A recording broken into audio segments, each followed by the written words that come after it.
রাদিয়াল্লাহু তাআলা আনহু, আবু কাতাদা আনসারী রাদিয়াল্লাহু তাআলা আনহু কে থেকে বর্ণিত হাদিস।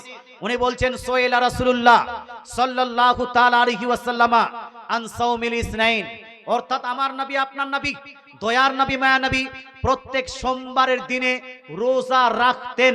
তো নবীজিকে জিজ্ঞেস করা হলো, ইয়া রাসূলুল্লাহ, আপনাকে দেখা যায় প্রত্যেক সোমবারের দিন রোজা রাখেন, কিন্তু এই সোমবারের দিন আপনি রোজা রাখেন কেন?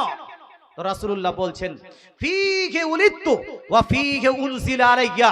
দয়ার নবী, মায়ের নবী বলেন, প্রত্যেক সোমবারের দিন আমি এই জন্য রোজা রাখি কারণ এই সোমবারের দিনে আমি নিজেই জন্মগ্রহণ করেছি। জোরে বলেন সুবহানাল্লাহ।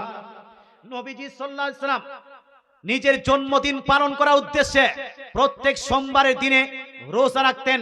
তাই কিয়ামত পর্যন্ত যতগুলো মুসলমান নবীর উম্মতি বলে দাবি করবেন, এই উম্মতির জন্য সোমবারের দিনে রোজা রাখাটা হলো সুন্নত কাজ। এই সোমবারের দিনে যারা রোজা রাখবেন তারা নেকি পাবেন।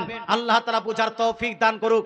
আল্লাহ তাআলা, রাসূল বলছেন, সোমবারের দিনে সর্বপ্রথম কোরআনও নাজিল হয়েছে, সুতরাং সোমবারের দিনটা অনেক গুরুত্বপূর্ণ দিন। এই দিনে কোরআনও এসেছে এবং রাসূলুল্লাহ আগমন করেছেন।